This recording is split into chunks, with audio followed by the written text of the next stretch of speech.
é uma concepção de tradução bastante tradicional. Mas, de alguma forma, eu achei interessante porque ela trouxe, mais evidentemente, o que ela pensa sobre tradução, né? Então, e no fim das contas, a tradução dela é mais comunicativa. Então, só que, por outro lado, não é tão próxima, né, do texto-fonte, em relação a do Mozart, por exemplo, que é da Global. Então, ela é uma tradução mais cuidada, tem esse compromisso, né, com a literalidade, mas em alguns momentos ela também deixa um pouco isso de lado em prol de manter menos elementos dentro do quadrinho, né, tornar uma tradução mais visualmente mais agradável. E aí ela fala também dessa questão do poder de síntese, né? Então, por exemplo, um outro trecho que ela comenta, né, sobre as dificuldades de traduzir quadrinhos, ela afirma que a principal exigência por parte da editora é que o texto traduzido caiba no espaço reservado a ele, seja dentro de um balão, janela, numa dobé de fundo, etc. No entanto, o problema do espaço, em sua opinião, tende a ser superestimado, pois a tradução de HQ não apresenta desafios maiores nem menores do que qualquer outra tradução. Isso na opinião dela. Então, deixa eu só ver aqui.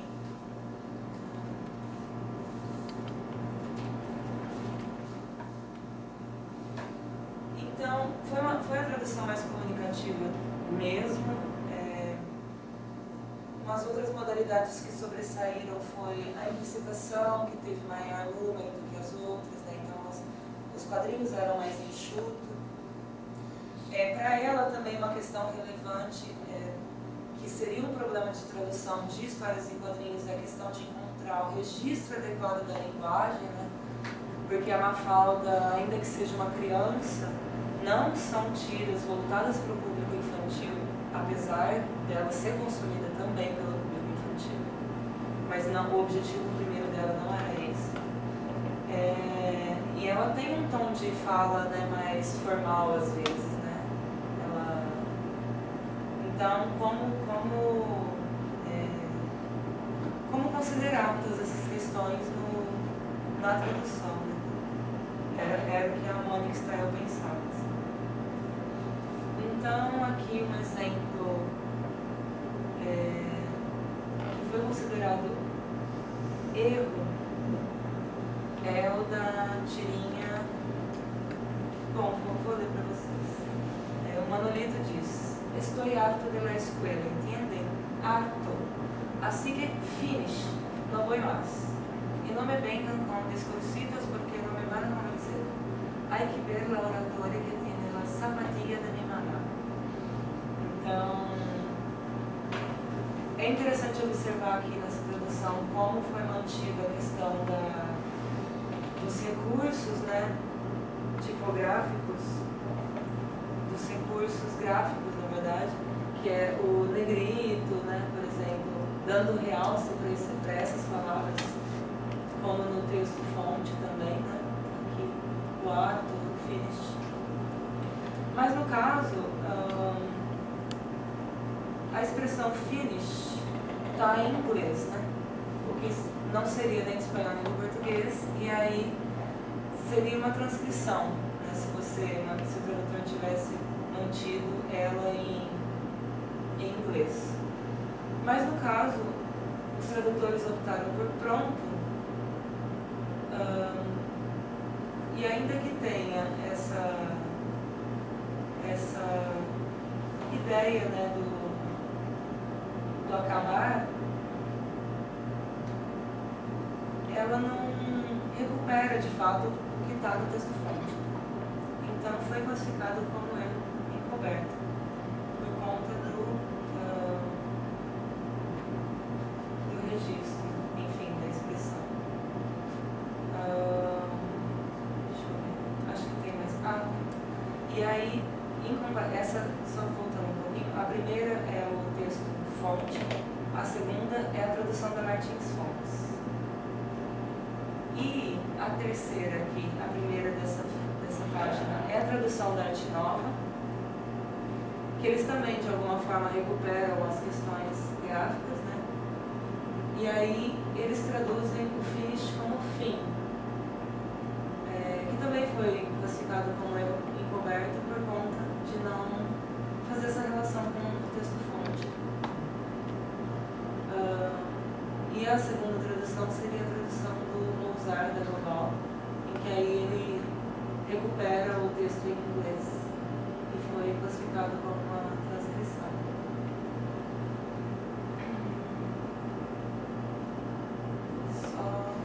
Um caso de implicitação seria, por exemplo, a Mafalda está na frente de um bully, né? Aí ela comenta com o Miguelito: aquí eso es, ahora mira qué divertido como se ve uno reflejado en esta tetera, Miguelito. Aí ele se vê e entra em prantos.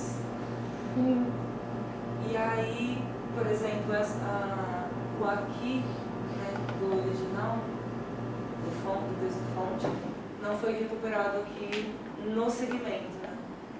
Então, isso seria um tipo de implicitação. Quando o segmento que está presente no texto-fonte não é recuperado no texto-método. Mas a ideia ainda assim está implícita no segmento seguinte. E aí, um caso também de implicitação é em que a Mafalda conversa com a mãe dela. E aí ela diz: nosotros llevamos una vida decente, mamá, por supuesto. E hacia dónde la llevamos? E aí a tradução seria, ficou, né, da Martins Fontes: mãe, nós levamos uma vida decente? Claro. E para onde? Né, então, isso. Quer falar? E então, para onde? A ideia também está no segmento, mas aí teve essa implicitação do verbo no quadrinho traduzido. Deixando de fato, né? Tanto que o tamanho do balão nesse quadrinho diminuiu, né? De que ano é essa? De que ano? Olha, eu sinceramente não consegui recuperar para você agora essa. Às vezes algumas tiras vêm com a marcação, né? Essa é a da Israel? Essa daí é Da Mônica Israel. Fica caro mudar esse balão de tamanho, né? Não fazia muito sentido ter mudado, não. Então. Não é uma coisa Porque a fácil de piada, ser né? feita. Ela perdeu a piada. De alguma forma. Levamos uma vida? Sim. Então, para onde levamos? A piada está no verbo levar, né? Já que estamos levando, para onde estamos levando? Ela perdeu. Uma elipse, né? Eu acho que a piada, sim, de alguma forma dá para recuperar, né? Mas de repente se tivesse, como você sugere, tivesse uma graça mais, não sei, direta, né? Talvez, de manter Uma relação mais direta. Mas podem falar, gente, porque eu estou falando bastante. Não intrigada, porque eu falei. Eu estou com Te incomodou, Sabrina, o balão? Não, é porque não faz sentido ter mudado o formato do balão, porque é um processo muito difícil de ser feito, tem que pegar um diagramador, mexer tudo na estrutura do quadrinho e não tem muito porquê, né? Não tem um problema de espaço. Não. E tem um negrito de onde e para onde, né? Aí Levamos. já não tem. Que é a piadinha. Estamos abrindo para perguntas? Eu Não, tudo se fala. questões, não é Tá, pergunta. estamos sabendo agora? Olha, acho que tem mais alguns 2 slides, se eu não me engano. Aí vocês que sabem. Não, vai. Você termina. Só está indo por essa aqui. Aí eu trouxe esse para pensar outras questões também que foram observadas na pesquisa, né, a questão da adaptação cultural, pensando até um pouco nessa questão do humor, né. A primeira tira, só para vocês saberem, é o texto-fonte em espanhol, a segunda é a do Mozart, Benedito da Global, e a terceira é da Martins Fontes. Eu peço desculpas por ter comido a cabeça da Mafalda na última, senão não ia dar para ver essa parte textual. Então, assim, é interessante que o Mozart, ainda que ele faça várias, se mantenha mais próximo do texto fonte, use palavras da língua espanhola, quando é para pensar a questão do humor, ele adapta para o contexto brasileiro. Né? Então, nessa tira, né, Mafalda está olhando uma lista telefônica. O Pérez é o sobrenome mais comum, né, na Argentina. O mais frequente, o mais comum. O que seria para a gente Silva. Né? Talvez nessa questão ele perca um pouco da proposta de se manter mais próximo do texto fonte, mas de estrangeirizar, no caso, né? De mantê-la mais estrangeira, mas ainda assim ele resolveu abrir mão talvez disso em prol do humor, né? De fazer essa relação, lista telefônica, um sobrenome que é muito frequente. E uma outra questão é que o Mozart, né, no caso, fez também uma adaptação cultural e aí acabou perdendo um pouco do contexto situacional da tira-fonte. Né? Aqui, a primeira tira é a da Arte Nova, são 3 traduções, né? A primeira é da Arte Nova, a segunda é da Global e a terceira é da Martins Fontes. Então, assim, em relação a... Aqui o Mozart diz, né? Dramática situação no Oriente Médio. Mas depois ele fala mais vítimas no Camboja, sendo que o texto-fonte fala do Congo, né? Depois ele fala choque racial nos Estados Unidos, aí ele usa a sigla em português, né? A Manic Style também faz uso da sigla. E depois ele fala distúrbios na Irlanda, bombardeios no Líbano, sendo que no texto-fonte está Pequim e Vietnã, porque as tiras foram feitas são marcadas temporalmente por estarem num contexto de guerra, né? Guerra Fria, ditadura e tudo mais. Então, de alguma forma, isso foi perdido um pouco aqui na tradução do Mozart. E aí... mais 2 coisas. Só mais 2 coisas. Que eu observei também, por exemplo, como a questão do riso, assim, né? A primeira tira é em espanhol, a segunda é da Arte Nova. Então, só chamando a atenção aqui, no caso, para o ha-ha-ha, né? Como se ri em espanhol? Ha-ha-ha, com J por conta da fonética. E aí, em português, você vê, né? Na Arte Nova, década de 70, você ri como ha-ha com R, né?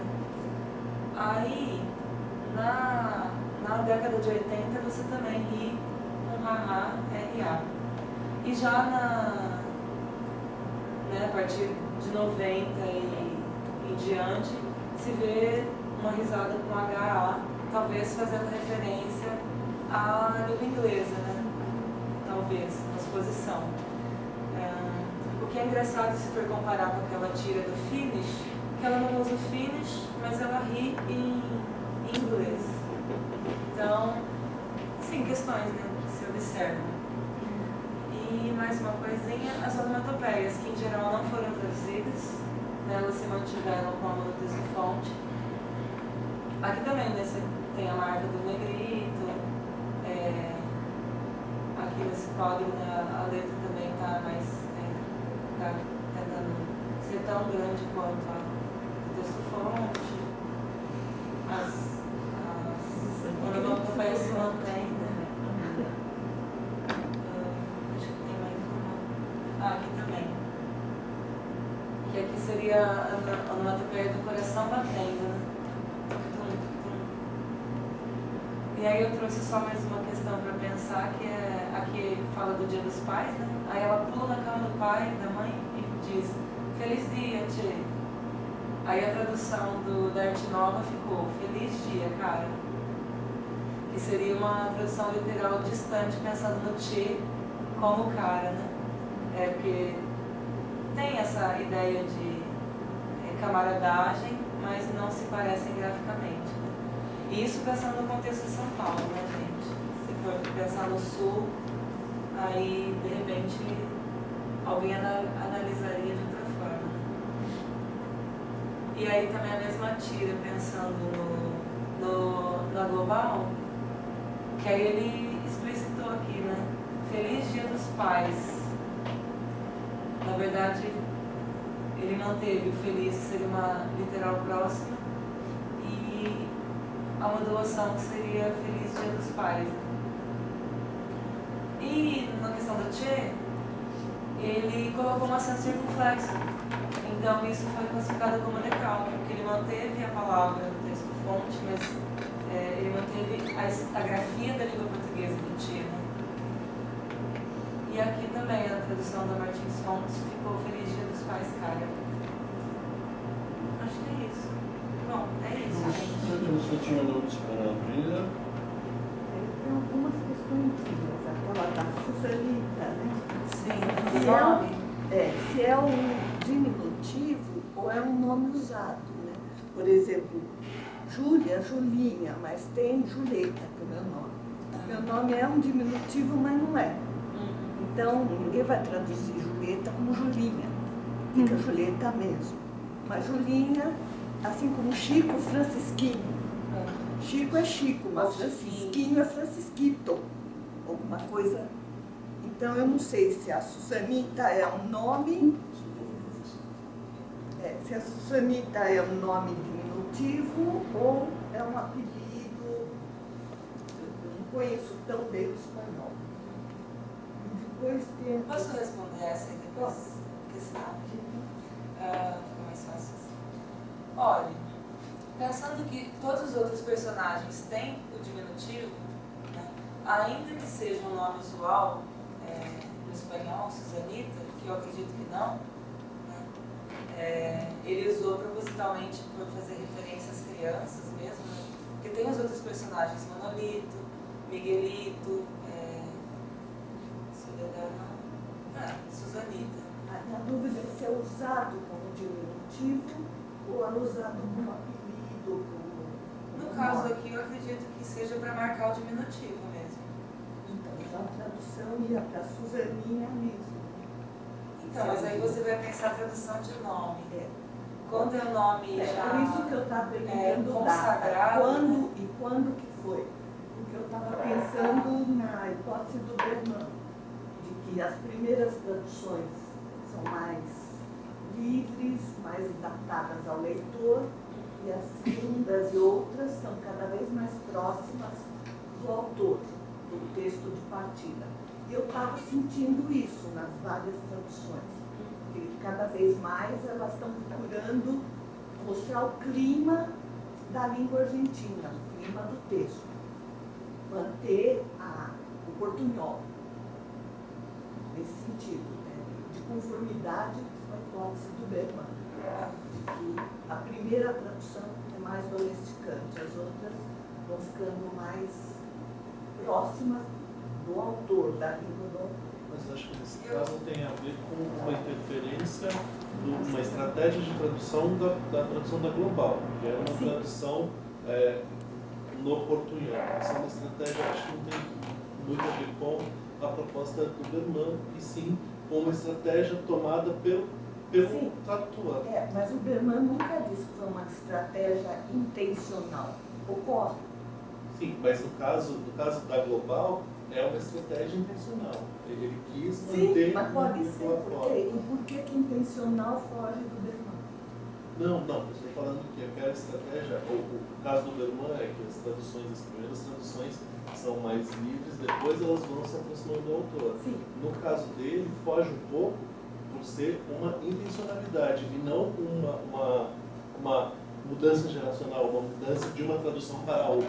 O Berman diz que esse é um fato que ocorre, que pode ser pesquisado em traduções, que quando você compara primeiras traduções com outras, você vai notar que tem uma tendência à estrangeirização.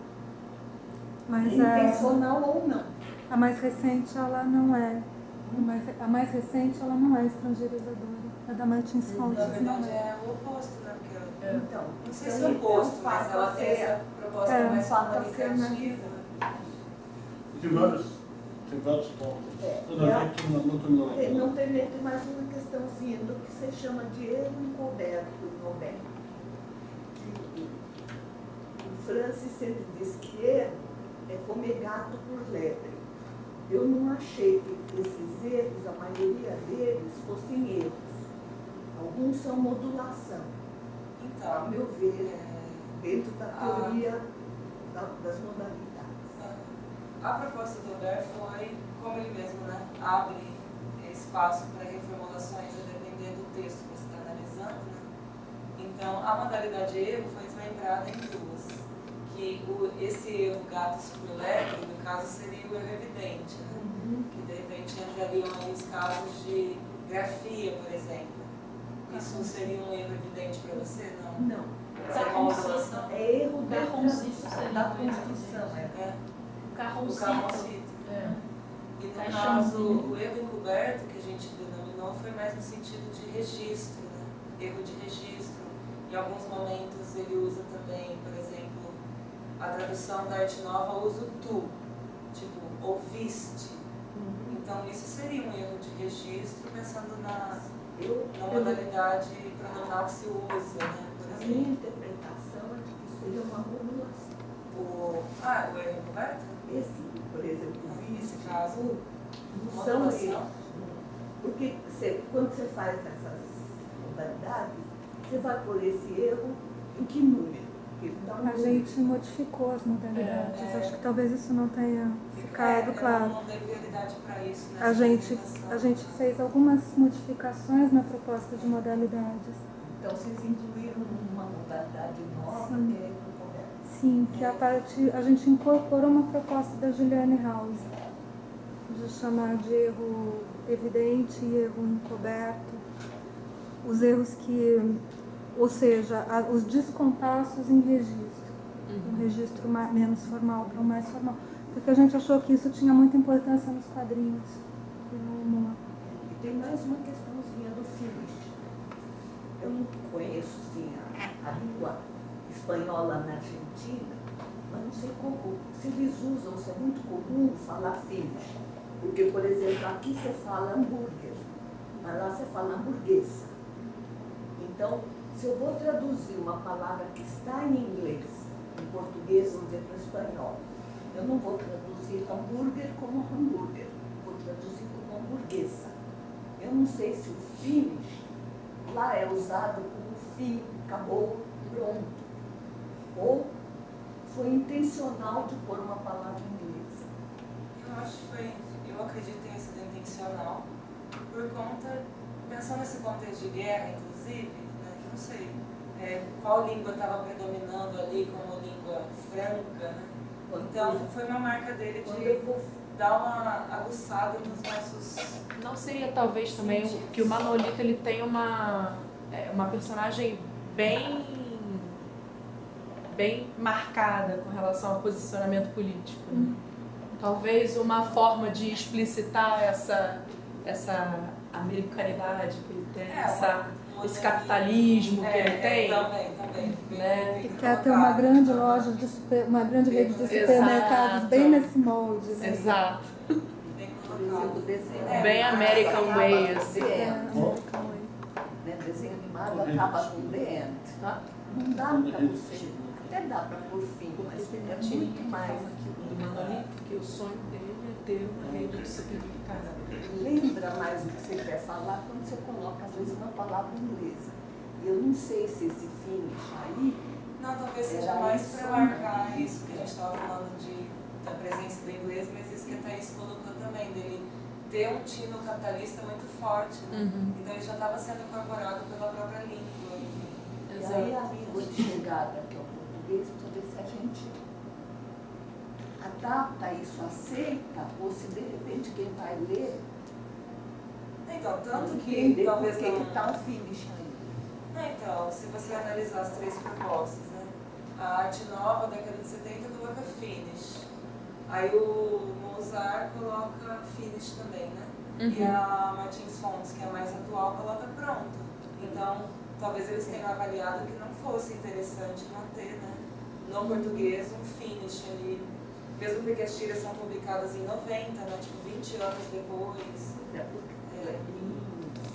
64, quase que pouca gente falava inglês aqui no Brasil.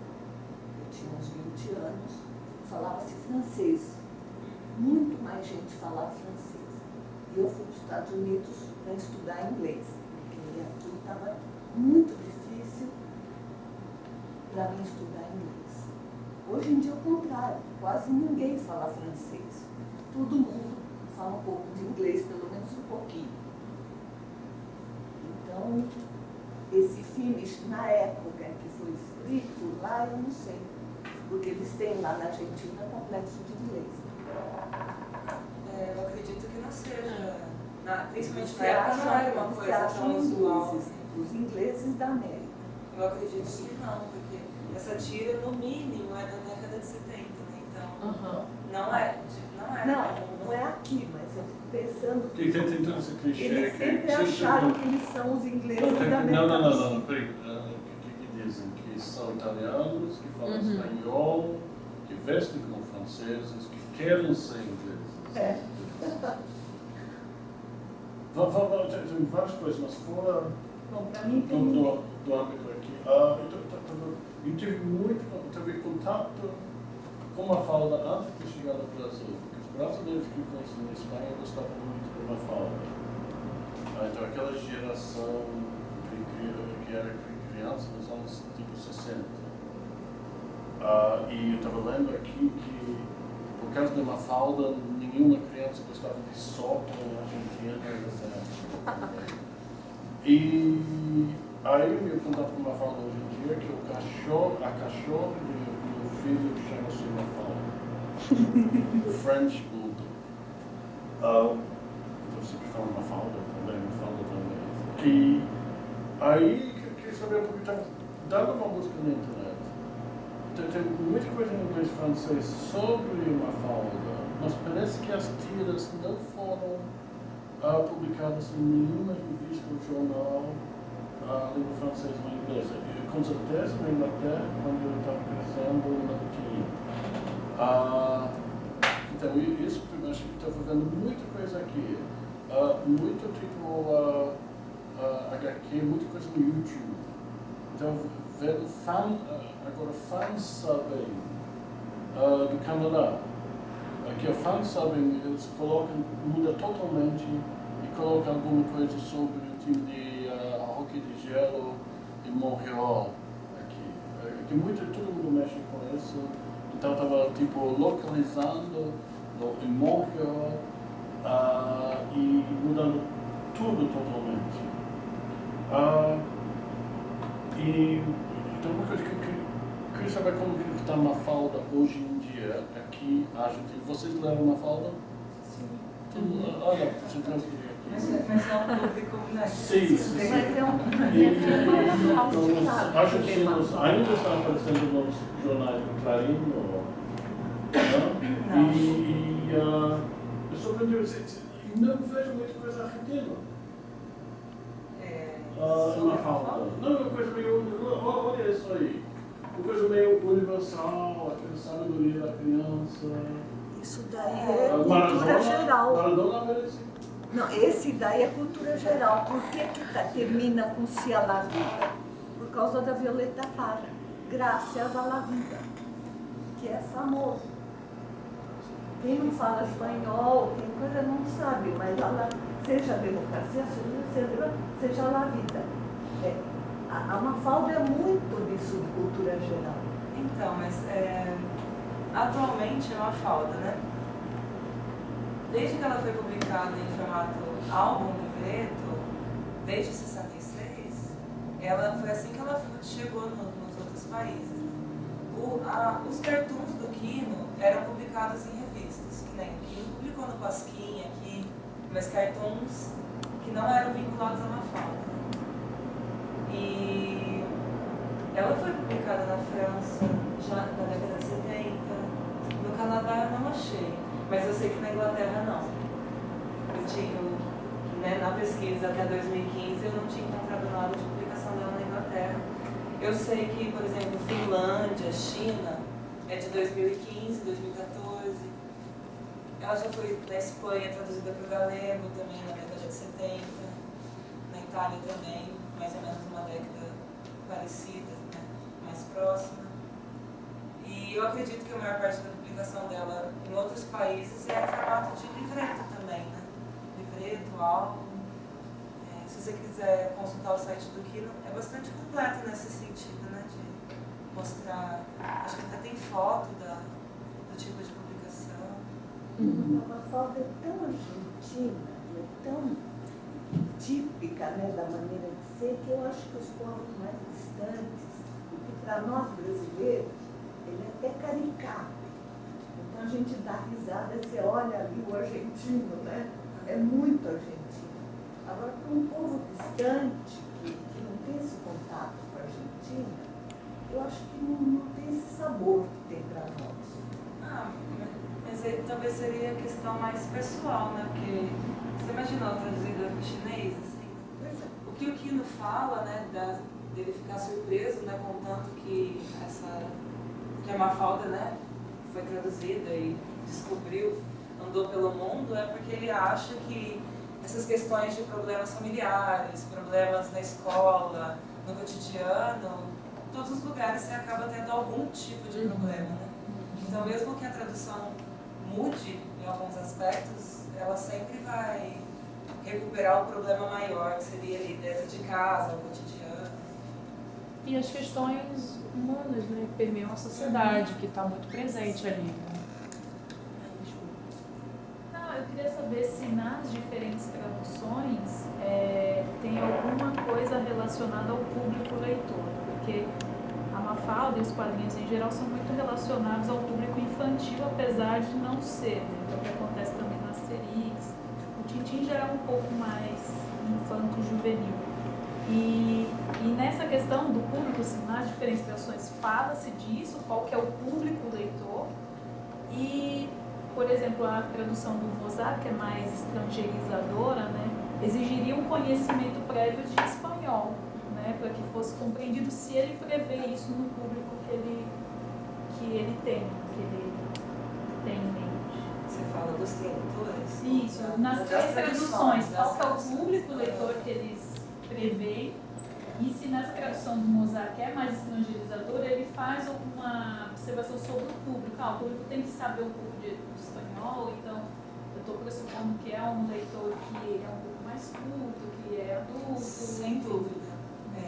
Isso fica aberto, assim? Fica aberto na entrevista, né? Fui fazer a entrevista e isso fica mais evidente. O fato de que o Mozart vai narrando um pouco dos processos de feitura da tradução, da venda dessa tradução. Rolou até uma competição com a editora Abril, que era distribuidora na época, né? Enfim. Mas, de fato, o público da Global já era um público mais politizado, intelectualizado. Tanto que tem gente que chega para mim hoje e fala que não gosta dessa tradução, que acha que é esquisita, né? Pessoas agora, né, falam sobre a tradução da década de 80. Então, acredito que sim. E, segundo o Mozart, a tiragem foi relativamente boa também, assim, 2.000, 3.000, 5.000 entre os livretos, e as revistinhas, os livretos não encalhavam na banca, né? Então, o público também pode ser dimensionado por isso, era um público de banca, né? Tem isso também.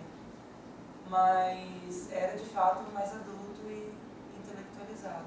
Já a primeira da Patota seria Não, mais... acho que é mais misto, na verdade. Porque as outras revistas, as outras tirinhas eram semelhantes a Mafalda no nível complexidade, sabe? Mas também vendia na banca da década de 70, né? Então eu acho que era um público mais infanto-juvenil, talvez. Acho que a percepção do público vai mudando também, né, no passar dos anos, principalmente aqui no Brasil. Você tem aí no início na Patota, que é revistinha, uma coisa meio infantil, aí já na década de 80 tem uma mudança, talvez, de como os quadrinhos são vistos, né? Então aí você fazem uma tradução mais cuidada, mais profissional mesmo. A questão de publicar em álbum, né? Quem que vai ficar, né, com o álbum da Mafalda, assim, no metrô, por exemplo? Foi para a Espanha? Oi? Foi publicado na Espanha? O outro da Mafalda? Foi, mas foi... Deixa eu lembrar.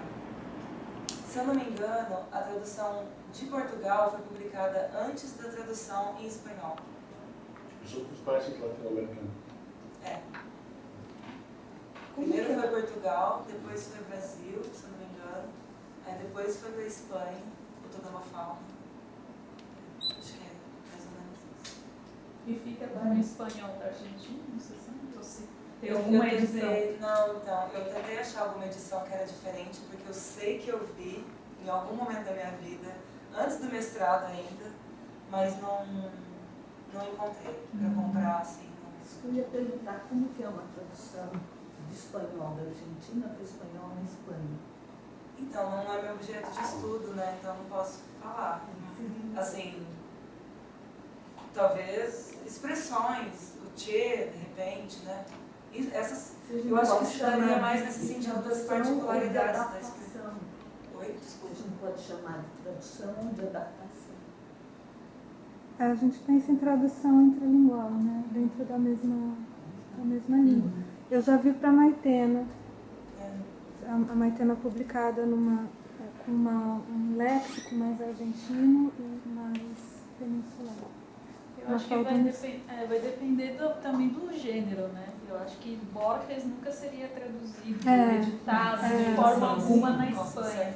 Agora quadrinhos... Eu estava até pensando... Tem livros portugueses de Portugal que são traduzidos de literatura para português do Brasil. Eu já vi legendagem de entrevista feita em Portugal para o português do Brasil. Legendado para o português do Brasil. Eu acho que Saramago proibiu. O Saramago não se mexe, não se mexe. Não se mexe. Não deixa. E o PT fala com propriedade. Porque, inclusive, tem, se não me engano, nos livros mesmo, publicados pela Companhia das Letras, não houve nenhuma alteração ortográfica ou qualquer adaptação nos textos desse autor. São taxativos. Eu estava até me perguntando se essa colocação da Julieta, do Berman, ele não faz muito pensando na literatura, Julieta. Eu não sei se para o quadrinho, essa questão de, ao longo do tempo, a coisa ir mais, ficando mais... Os textos irem tendo retraduções mais estrangerizantes. Eu acho que ele pensa muito na literatura. Eu estava me perguntando se para o gênero quadrinho isso seria... Não tem a contrário, Ter- na verdade. Porque eu poderia... A questão do nome vira uma questão de marketing, sabe? A questão dos nomes próprios. Tanto que se você for ver brinquedos hoje de criança, é tudo assim, é Superman, não tem mais aquele... nossa, fugiu agora. Não usa mais os nomes em Os português. nomes em português. Hoje você já falei Star Trek, já falei Star Wars. Não é mais Guerra das Estrelas, então o nome vira marca. Né? Eu acho que acaba acontecendo o oposto disso. Tanto que a Mafalda, mesmo traduzida para o finlandês, vai ser sempre Mafalda, por exemplo. Não vai mudar o nome dela. Né? Então, em chinês não me pergunte. Como se traduziria o nome Mafalda? Não sei, mas é isso. Porque Superman, né, ele é um nome, mas ele é uma qualidade. Então, mas Você não está mudando de Clark para outro nome. Não, mas a Clark, questão Que antes era super. Mas é o Super-homem, Superman, né? Mas Antes era super-homem, Homem-Aranha. É engraçado, o Homem-Aranha não sofreu isso. Dificilmente eu vejo não falar virou Spider-Man. Acho que talvez por conta da dificuldade. Batman sempre foi Batman. O Batman sempre foi o Batman, São exatamente. funcionamentos interessantes, né? Porque aqui, Flash. mostrar aqui. É que já La, tem la barulho. primera edición de Mafalda se publica en España en 73 con el aviso solo para adultos. Tinha o Como selo, confirma só pra o próprio ilustrador, extrañado porque ninguno de sus colegas españoles haya obtenido antes del Príncipe de Asturias. Me sorprende comentan de la larga tradición de este campo que hay en España y que tuvo la oportunidad de conocer de primera mano en su primer viaje a España a los 36 años. Un viajero europeo contra su esposa en el 90 que no obtuvo la nacionalidad española. E estou vendo que há uma estátua em Oviedo, o ano passado houve exposição, acho que em Madrid também. Então a impressão que está bastante conhecida. Sim, mas ela é, né? Eu acho que o único país que eu vi mesmo que não teve tradução, os Estados Unidos teve, mas acho que foi coisa assim, um livreto. E na Inglaterra eu sei que não teve mesmo. Ainda, né? Não sei. Até 2015, né? Vamos datar a pesquisa. Até 2015, depois eu não sei. Não entrei em contato com essa informação. Aqui na Alemanha teve um monte. Foi bem produzido. Gente, acho que a gente teria tempo para mais uma pergunta. Vamos? Falando um pouco geral, vocês são de espanhol? Tradução, Tradução, sim. Se alguém, não sei, várias pessoas sempre falam isso, tem gente que está cheia de escutar. Se alguém quer receber informações sobre esses eventos, vocês viram onde? Vocês receberam por e-mail? Vocês viram? Mas se alguém quer receber minha lista, eventos, lançamentos sobre tradução, só 2 ou 3 mails por dia. Manda mail para mim. Escreve. jmelton @uspbr. Se vocês querem receber o jmilton. Acho que muita gente aqui já recebe. Ai, João, não sei. Não, mas tem que ler. Nossa, diz na tela. Está vendendo esse aqui? Quem está vendendo? Tem uns Então eu livros. trouxe uns livros da editora Veneta, que é a editora que fez um trabalho de tradução, que é o Sendero Luminoso, esse legal. John. Tem 40% de Elegível, descontos.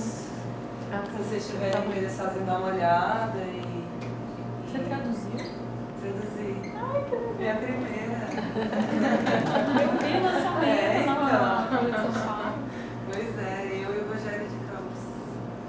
Então, é isso.